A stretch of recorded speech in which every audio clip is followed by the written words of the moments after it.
Ilgą laiką gyvenau užsienyje, ten tapau pamainos vadovu. Grįžus į Lietuvą, supratau, kad mano žinių ir patirties niekam nereikia. Todėl viską teko pradėti nuo nulio, tapau dažytoju.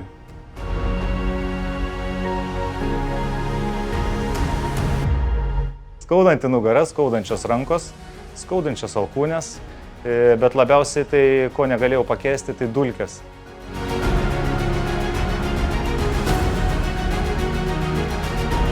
Užsienio ir Lietuvos apdailos kokybė skiriasi labai stipriai. Labai stipriai. Tenais tiesiog atrodo ateina ir nudažo sienas tokios, kokios jos yra.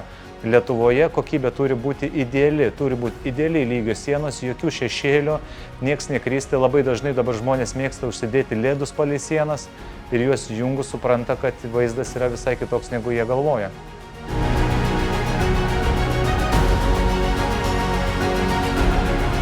Eilinį kartą dirbau naktį, net tą spalvą nudažiau 200 kvadratų lubų.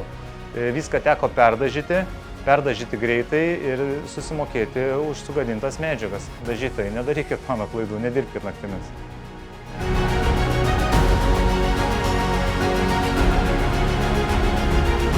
Papildomi darbai šis yra tabu, nėra tokio dalyko kaip papildomas darbas.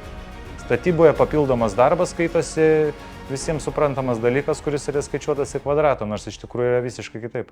Pavyzdžiui, Armstrongo sudėjo Armstrongo lubas ir dabar lieka tas mikro tarpiukas tarp profilio ir to. Tai kas dabar kaltas? Ar Armstrongą blogai sudėjo, ar dažytojas blogai nudažė? Lieka dažytojas, nes turi užakrylinti ir uždažyti tą tarpiuką.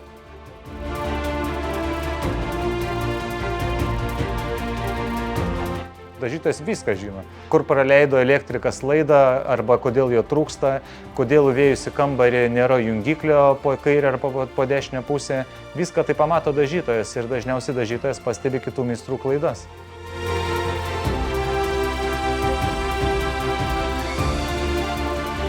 Dažnai būna tokiu momentu pasibaigus objektą, jį išsivalius, visi apdailos meistrai dažniausiai jos nusifotkina. Tai tu šituo momentu supranti, kad darbas yra atliktas gerai, kai pats džiaugiesi savo darbu, kaip matai gražiai nudažytas sienas, švarų objektą, bet lieka užsakovo vertinimui.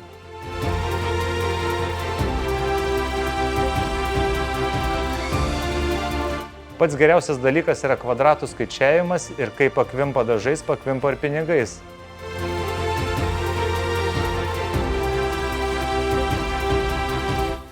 Norėčiau pakeisti požiūrį į apdailininką, į tokią profesiją kaip dažytojas, nes žmonės sunkiai įsivaizduoja, kiek reikia daug žinoti, kiek reikia daug investuoti į įrankius ir apskritai į žinias, kad galėtum pradėti dažyti.